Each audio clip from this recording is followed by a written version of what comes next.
Hello, this is Archie Dunlop with Talking Astrology with Archie on Monday, July the 17th, 2023. Today there are two big events. Firstly, there's a new moon in Cancer. Secondly, the North Node moves into Aries.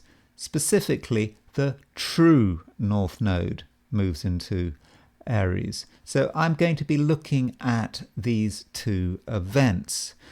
Probably the North Node is something that we may be less familiar with than the new moon. The North Node, just to make this clear, is the place where the path of the moon intersects the path of the sun. So as the moon moves above the path of the sun, that's the North Node. That's that point where it intersects as it goes above. The South Node is the point it intersects going below. So it kind of the North Node sort of links the sun, the moon, and the Earth. And astrologers at some stage have really glommed onto this idea that the North Node, South Node is about karma. Now, is there any reason why astrologers have done this? Okay, maybe a writer has popularized this idea and it's sort of gathered steam. But I don't think there's much historical pedigree for it. I'm thinking particularly of the Arab astrologer Al-Biruni. He talked about reincarnation, and he talked about people in, I don't know, the 11th century. I don't know, was he in Afghanistan or somewhere like that? And he was talking about how people were visiting fortune tellers to find out about their previous incarnation, and he was really disapproving about it, which is not surprising because he was a Muslim. And as far as I know, reincarnation is not a feature of the Islamic religion. I think he even suggested that fortune tellers who tell people about their previous incarnations should be reported to the authorities. But for an astrologer, Western astrologer, it's kind of easy, isn't it? I mean, you can just look at someone's chart, tell someone that they're going to be, they were like this in their previous incarnation. Absolutely no way of disproving it. You don't even have any risk of getting it wrong. So obviously, if you make a prediction for someone, you can get that prediction wrong. I suppose if you say something about someone's personality, you might get it wrong. And if you tell them that in their previous incarnation they were one of Queen Cleopatra's handmaidens, there's no way of knowing. Sure, if that's what you say, fine. So we do have to be a bit careful there. Nonetheless, I will be considering issues of what happened in the past, maybe reincarnation. I don't know. Do I believe in reincarnation? Well, I suppose it depends on how I feel when I get out of bed in the morning. So that is something I will be looking at. But first, I want to look at the positions of the planets today, which is Monday, July the 17th, 2023. So here goes. There's a new moon today, so rather than look at the positions of the planets at noon, I'll just look at a new moon chart.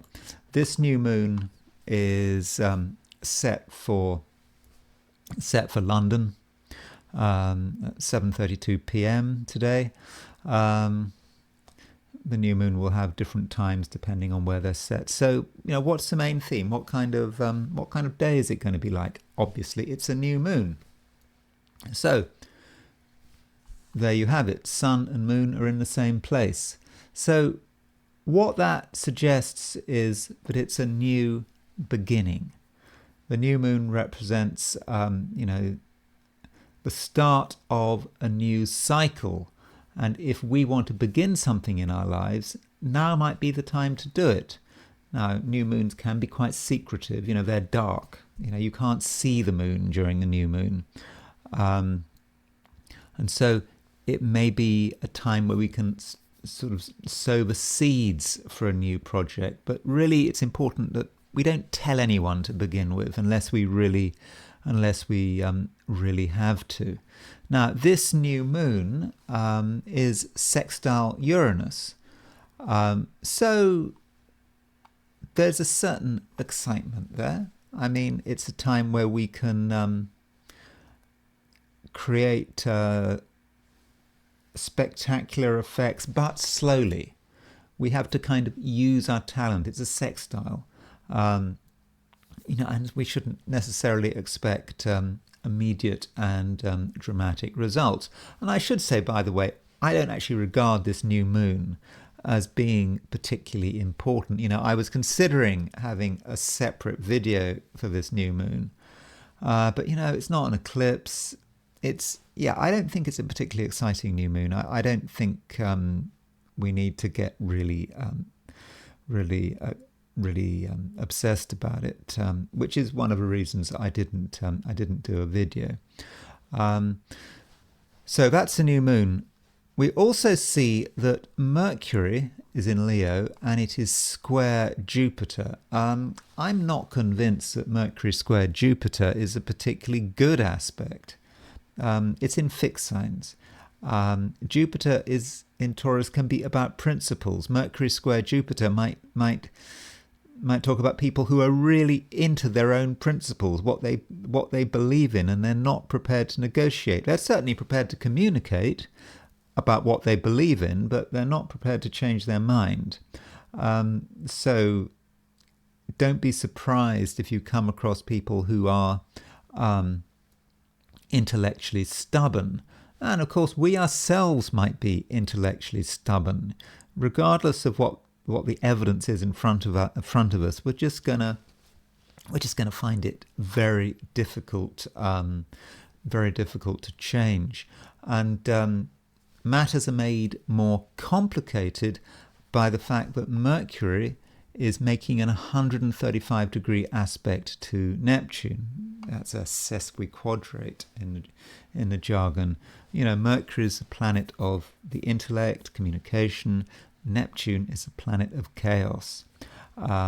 So we might just get the wrong idea about everything. We might have fantasies. We might think the fantasies are real. We might delude ourselves. We might be victims of delusion. So really, it's not a good day for making decisions. Probably not a good day for signing contracts. Observe what's going on. Think about what's going on. But I really would suggest that you don't make commitments. Now, as far as my forecasts for the 12 signs are concerned, here we go. So these are my forecasts for today, which is Monday, July the 17th, 2023. Aries, you look at your home and your family and you see something different. You realize you need a more constructive attitude, and if something isn't good enough, then it has to be changed. At the same time, you get a sense of your true destiny. It's about doing the right thing without being selfish. Taurus, you don't have to be the center of attention, and by taking a step back, you're creating a more balanced environment. Though I'm not saying that you should be passive. You need to think for yourself, and if the people close to you give you advice, consider the possibility that they don't know what they're talking about. Gemini, you're probably not on very good form today. On a mental level, your normal Gemini sharpness is somewhat blunted by a chaotic and misleading environment. And if you talk too much, there's a good chance that you'll make a fool of yourself. In terms of money, It's a time to observe without committing. Cancer. There's a new moon in your star sign. So for many Cancerians, it's a new beginning. You can tie up loose ends and start moving into the future. In the process, there might be a bit of surprise, but you can't be predictable all the time. Elsewhere, your psychic abilities are finely tuned. Leo. There is always a temptation for Leos to take themselves too seriously and to get imprisoned by rigid cognitive structures. But in the face of external change, this isn't useful. And hopefully today's new moon will encourage you to put beliefs from the past on hold. This provides a space for a re-evaluation of the overall situation. Virgo. You're more restless than usual because of a 90-degree aspect between Mercury, your ruler, and Jupiter. You find it difficult to focus on one thing because there are so many distractions. At the same time, you're vulnerable to making mistakes. Perhaps you should just relax, have fun with your friends, and not make commitments. Libra. From a career point of view, the Cancer new moon today may be important. It allows you to have a fresh start and to reconsider your priorities. And you might then decide that it's time for a mini revolution where the old way of being can be replaced with something new and forward-thinking. Scorpio. The concept of transformation is important to your sign, and like a snake, you sometimes have to shed your skin. The shed skins might be a set of ideas which you want to move away from. It's a process that is likely to be more immediate than gradual. A new philosophy brings a freshness to your step. Sagittarius. Relationships need careful consideration because Mercury is making a stressful aspect to Jupiter, your ruling planet. You and your partner, or other people in your immediate sphere, may not see eye to eye, and there could be some arguments. For your part, you need to show some flexibility, even if it is not reciprocated. Capricorn. It is clear that you need to be properly grounded and that the needs of home and family must be incorporated into your life. You also have to consider the role that one-to-one relationships have in your life. Existing relationships can be put on a new footing, while single Capricorns benefit from a romantically important new moon in late Cancer. Aquarius. There are certain things that attract your attention. Big statements, furious disagreements, and people making idiots of themselves. But to what extent do you want to get involved? Life can sometimes be a theatre where the audience watches but doesn't participate. And if you don't participate, you don't have to clear up other people's mess. Pisces. You know that you've got something to offer, which right now you're keeping to yourself. Well, it's now time to start bringing things out into the open. You don't have to do it all at once, and before doing anything drastic, it might be a good idea to test the waters. If you're of an artistic nature, the pressure to act is even stronger.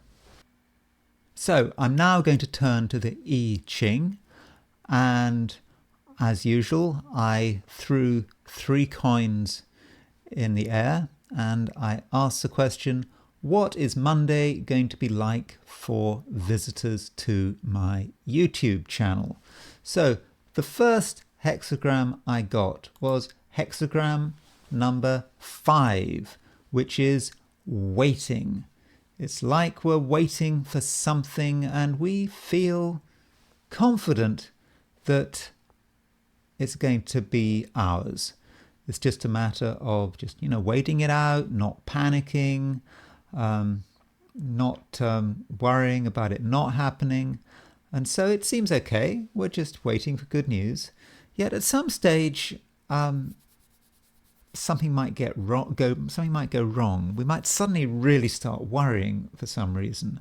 And the I Ching talks about falling into a pit, and it appears that everything goes wrong. So there's going to be a moment, I think, of real negativity. Suddenly, we're not going to be so sure of the results. Suddenly, it's going to feel that things are looking bad. But the I Ching says it's okay. There may be a new situation which seems worrying.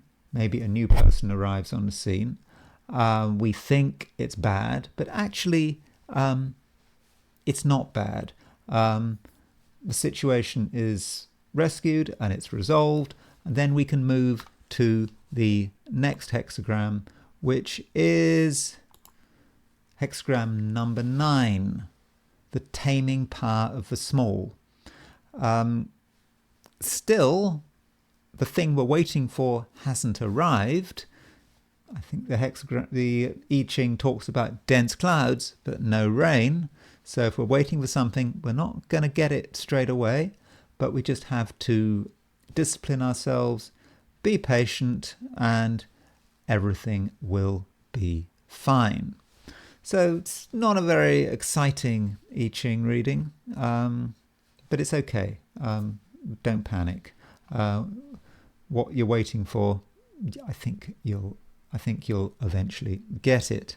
Now, going back to the astrology, I'm talking about the North nodes.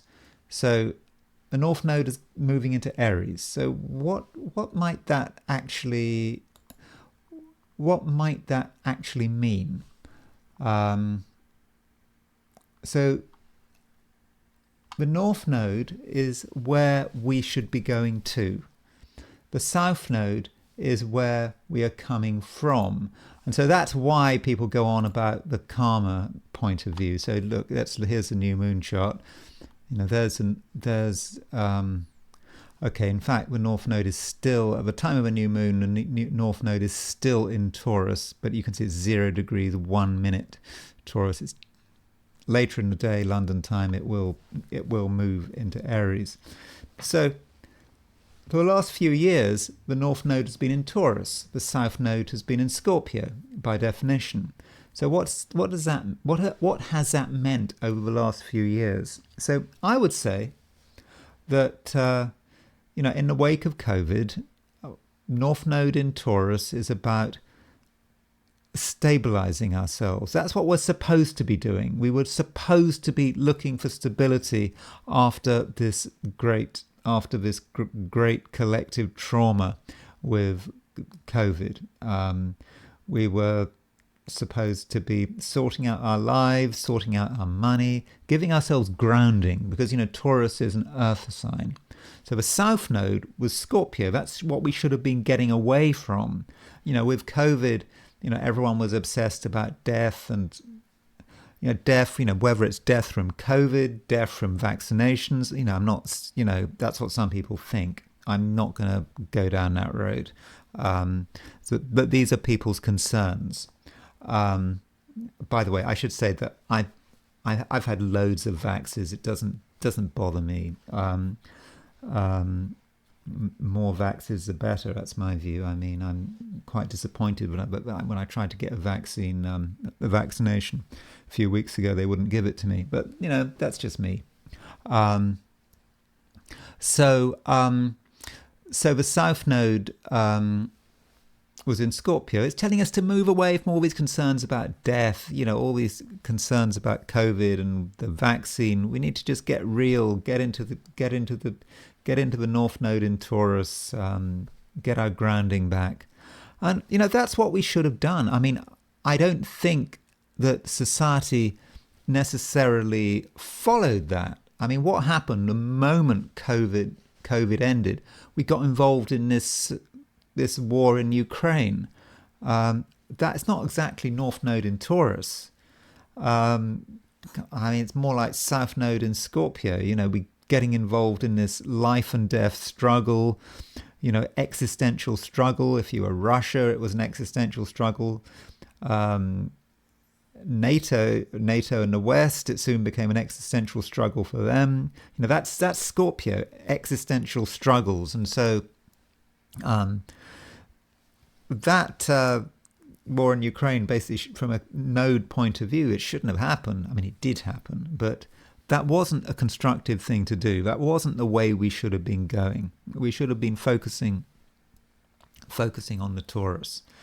But now the North Node has moved into Aries. So it's telling us now that the way we all need to go is we need to take the initiative in our different ways.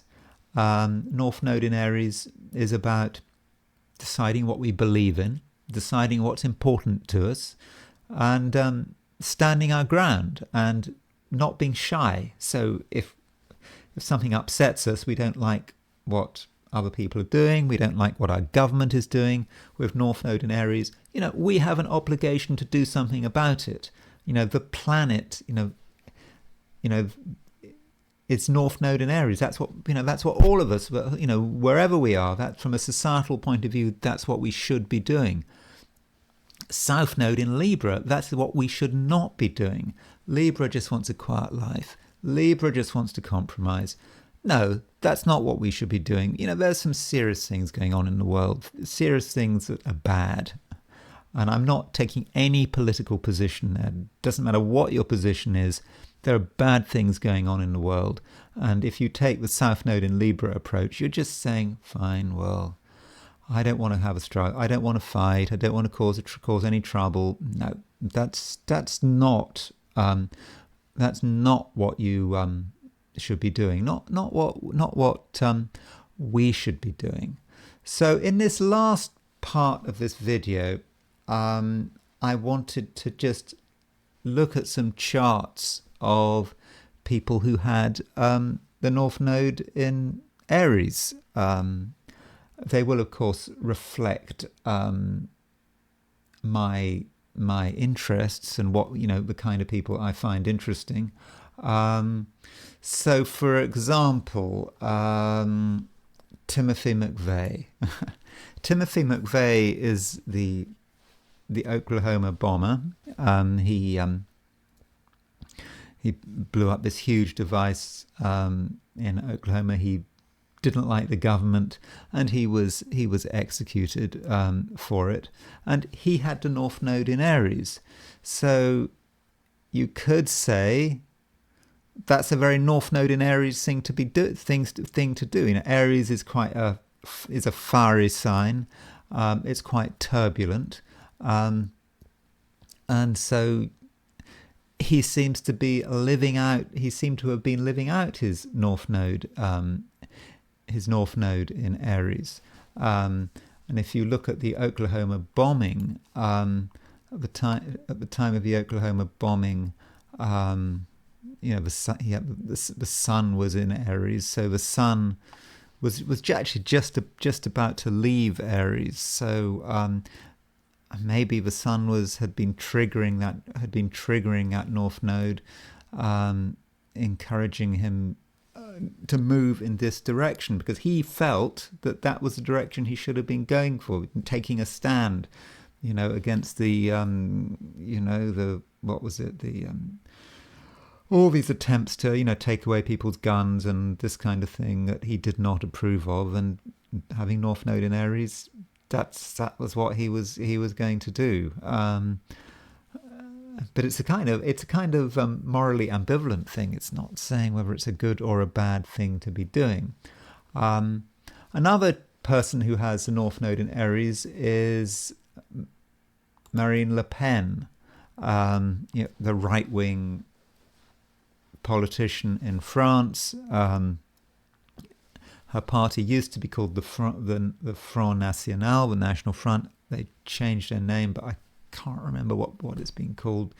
It's I can't remember it. I can't remember what the new party is called. But But her chart actually illustrates one of the problems that astrologers have when you have got when you've got Libra rising, because when you've got Libra rising and you've got North Node in Aries, it gets incredibly complicated. I mean, I won't say incredibly complicated, but it can get conceptually difficult. This is particularly a problem when you've learnt astrology, if you've kind of seen the houses and the signs as being the same. I know sometimes they're taught as being the same. This is a good way for beginners to assimilate it. But one must never mix the houses and the signs. The houses represent, the areas of life where things manifest. The signs are a bit more conceptual. So you can see that she has got the North Node in Aries, but in the 7th house. Now, I know that you could see that technically it's in the 6th house, but if you take the view that if it's 5 degrees or less than 5 degrees from the cusp, it's in the following house, then that would be the 7th house. Of course, if you're using whole sign houses, then for sure the North Node is in Aries. But I would if the North Node is in the 7th. So I would treat that North Node in the 7th. But so she's got North Node in Aries, but it's in the 7th house. What does that mean? How do you untangle that? So Aries is a fire sign. It is for Marine Le Pen, being fiery, taking the initiative, that Aries stuff, it's all there, but it's in the 7th. And so I would read that as being, it's about taking the initiative to form partnerships, taking the initiative to listen to people. I've looked at her chart quite recently, and she doesn't actually have any air in her chart. And so I was wondering, how does that manifest? Very often people who don't have air don't want to listen, but some people who don't have air, they understand they don't have air, and maybe she's got advisors that she listens to and whatever. And so forming partnerships and dynamically forming partnerships, taking the initiative to form partnerships, might be how one resolves that. So you've got North Node in Aries, in the 7th house. That's what you've got to do. Does that make sense? I think that's the best way of resolving this. But just remember, signs and houses are not the same thing. So more people. There are 2 people born in 1912 that I found, and they were the spring of 1912.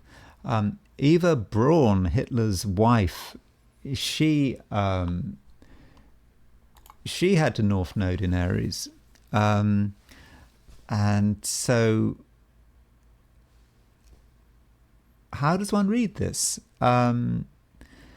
Maybe her South Node in Libra, in the 12th house, meant that her line of least resistance was perhaps, being Libra, being accommodating. Hitler shows an interest in her, so the easy thing for her to do was to start having this relationship with him, maybe. Or is it the other way around? North Node in Aries, she taking the initiative here.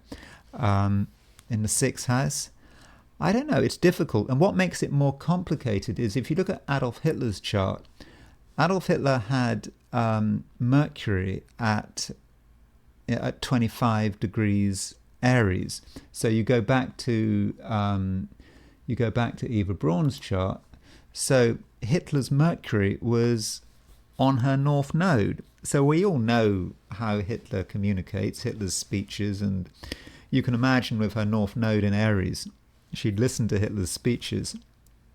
They must have been great, and she must have felt this was her destiny. This is where she was supposed to be going.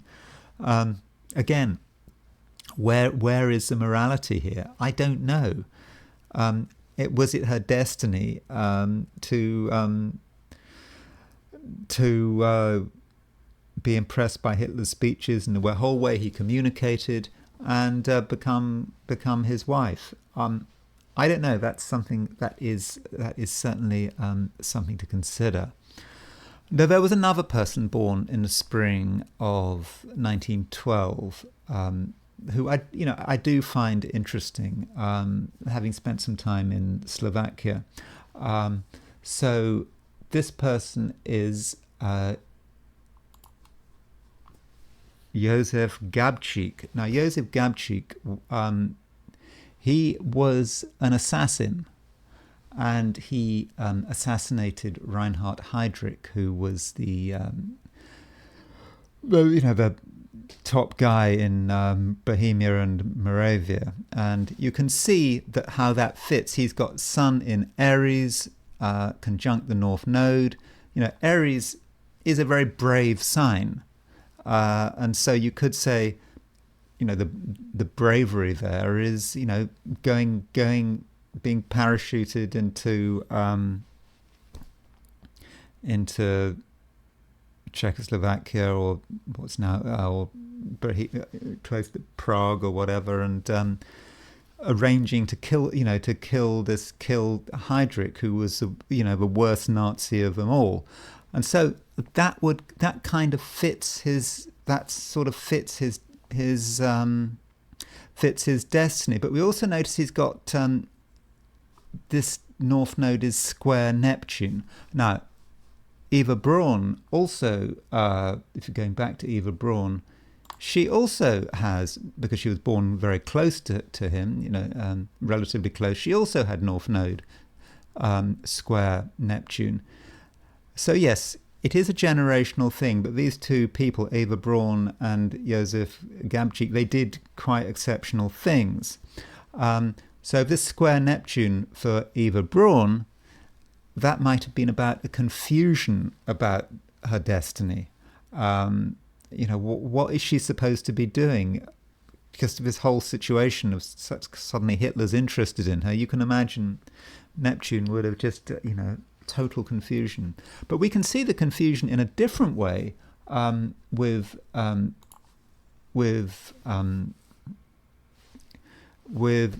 Gabčík, because his North Node hitting Neptune, his attempt to assassinate Heydrich actually failed. So he stood in the road with a machine gun, and the machine gun wouldn't fire. So that was it. He failed, and maybe that's Neptune, the confusion. That's the gun not working, perhaps preventing him from fully achieving his destiny. But fortunately, he had a partner who was born a year later, who actually had the North Node in Pisces. Now, I'm kind of deviating here, because this is not an Aries. This is not a North Node in Aries chart. This is a North Node in Pisces chart. But I'm just going to talk about it anyway. So this man Jan Kubiš, he had the North Node, South Node. He had his North and South Node square Pluto. Now, Ebertin says about North-South Node square Pluto, he says, I've got the book here. He says, and we've got North Node hitting Pluto in a few weeks' time. But so Ebertin says about the Pluto node combination, he says, let me find it. He says, the common destiny of a large mass of people. And he even says, a common and tragic destiny shared with other people.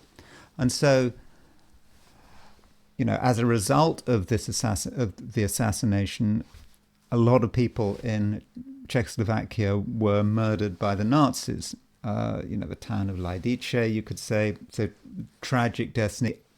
And, he himself died. But so he was the second person. Notice he has an exact Mars-Uranus square. And so what he did was he threw a bomb at Heydrich, and this blew up and threw some horsehair into Heydrich's body, and he got an infection, and a bit later he died, which seems to me that that's how he realized his destiny. Pluto could also be about the infection, some very small piece of horsehair in Heydrich's body, and it infects the body, and Heydrich dies. Now, as far as the synastry between Kubish and Heydrich is concerned, let's just look at Heydrich's chart. So this is Heydrich's chart. Now, I only want to look at the North nodes. The North node is at opposite. They've got North node opposite, and he has Uranus on his North node. So there's his Uranus on his North node. So if you actually do a